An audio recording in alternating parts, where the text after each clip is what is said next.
Well, thanks for joining me today, Rachel, and we're glad to get to talk to you and get to know a little bit about you. Why don't you go ahead and give us your name and what you're doing right now, and what you're doing in school? I'm Rachel Kantner. I'm a senior in high school. I go to Wapak, and I'm excited to graduate. That makes sense. So why don't you tell us about making Jesus the leader of your life? When did you do that and all those fun details? I believe I did it when I was around like third or fourth grade. I was raised in a Christian home. My mom was always adamant in bringing us to church. It was something we did not ask questions about. We knew we were going to do it every Sunday and Wednesday. We came to Awana or Mad when we got to that age. Sure. And I feel like I was always strong in my relationship with Christ. And when I got to that age, I was like, it was something that I wanted to do. I felt drawn to making Christ the leader of my life. And I got baptized, and I was so excited. I felt like I was really on fire. Like, I told all my friends. I made little hearts out of Play-Doh. That's cool. And I gave those to my family members. I still have them at my house. That's awesome. And it was just a really exciting time. It was like a big party, and it should be a party.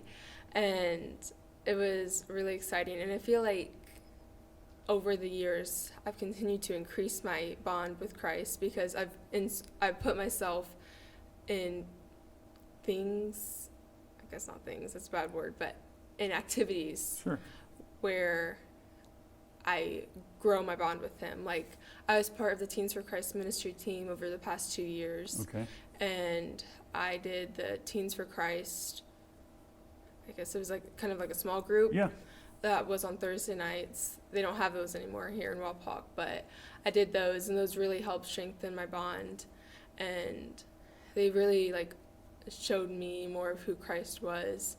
And then I go to Mad on Wednesday nights. It used to be Montague, but now it's Landon. Yes, now it's Landon. I can't say who's better. Come on, you can. But it's really like helped strengthen my bond, and it, yeah. Well, tell us a little bit about what you've been going through lately. So lately, I've been having some health issues. It started my sophomore year when I got a concussion.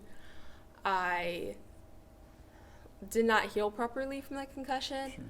and things just kind of went crazy from there. I started developing a stutter, and from the stutter, my legs would like go numb, and I couldn't walk. And from that numbness, I started having seizures, and no one could figure out what was wrong with the seizures. We went to so many hospitals and different doctors that specialized in different things, and no one could figure out what was wrong. Like, after I first started having these issues, we went to a concussion specialist because we figured that's what it was from, a concussion.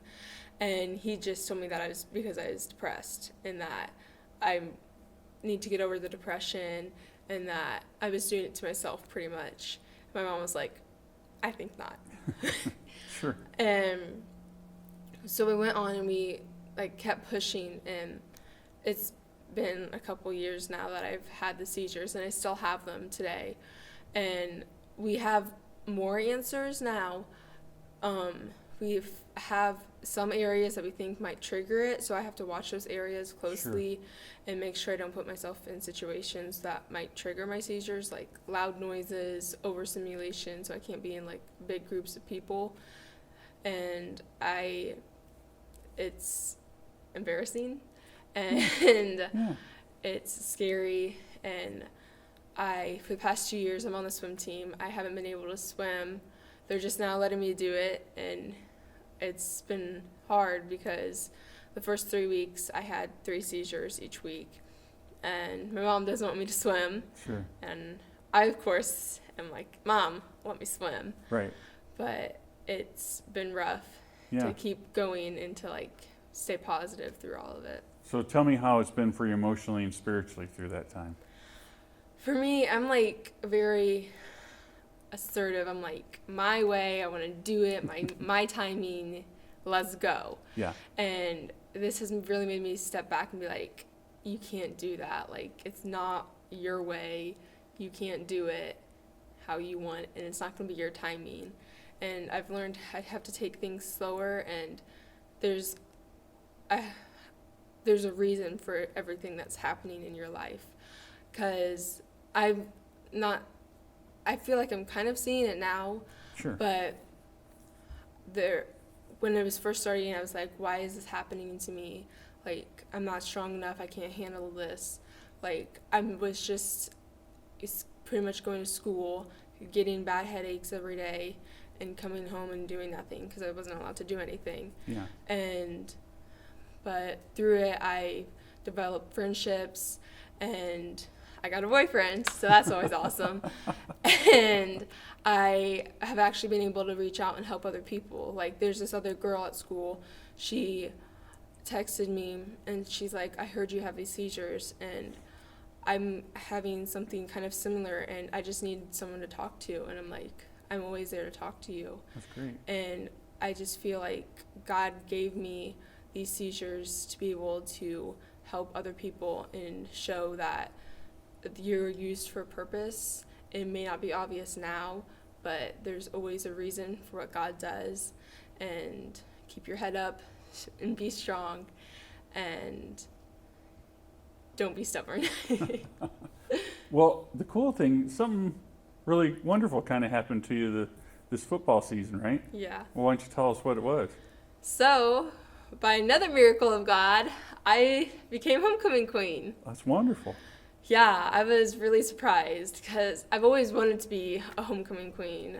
Because, I mean, what little girl doesn't want to be? Right. But I kind of campaigned a little bit, and I think, honestly, having seizures helped a little bit because everyone knew about my medical issues because I had it at a football game once. Yeah. And everyone's like, don't touch her. Right. And, but yeah, I was voted homecoming queen. I had great girls. All great girls were on the court this year. Yeah. And great guys, too. They were amazing people. And I was honored to be voted homecoming queen, and it was amazing. So tell me, did that give you an opportunity to share more with people or show Jesus more? I definitely say people came up to me and who normally wouldn't talk to me. Sure. Because I had this one not little, but I would say she's probably an 8th grade or so. Yeah. She followed me around the whole game, and I don't know her name, but she's like, she started giving me things, and I'm like, thank you so much. And like, I just started talking to her, and like, she told me about her family and everything. And also so I'm in the nurse's office a lot too. Sure. A girl named Haley, she's in the special education program. She was on the homecoming court with me.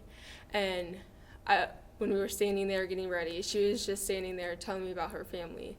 And I feel like that gave me the opportunity to get to know her more. Yeah. Because like I see her a little bit in the nurse's office, but like I was able to spend more time with her while we were getting ready, and I was able to like tell her like, because her family life isn't the best. Sure. And I was able to like give her some advice and consolence and tell her that it's gonna be okay, and also some boy advice. Sure. She's making some not great decisions there.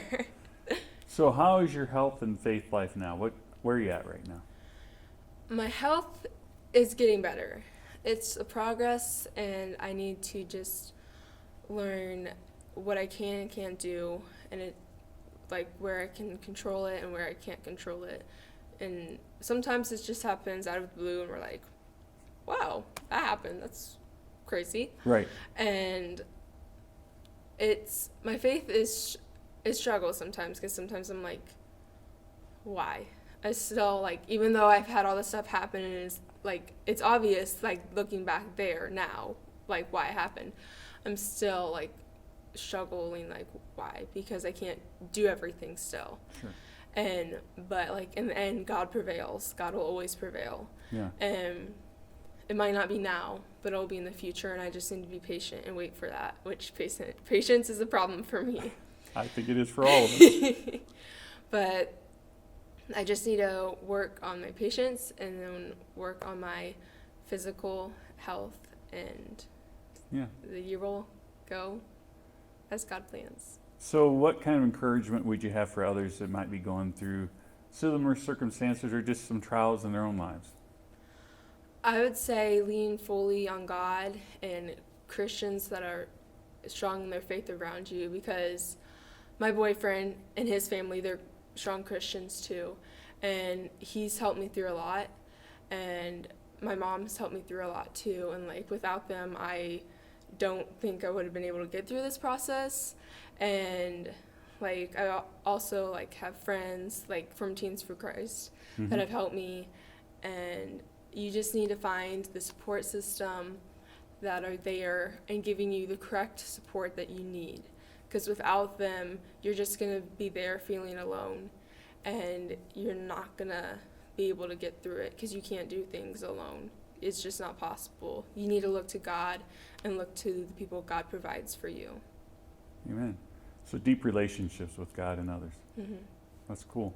Well, thank you for taking time and spending it with us and then sharing your story. I know it's not always fun, but I think you'll encourage people. And we appreciate you so much, and we love you. Thank you. Love you too.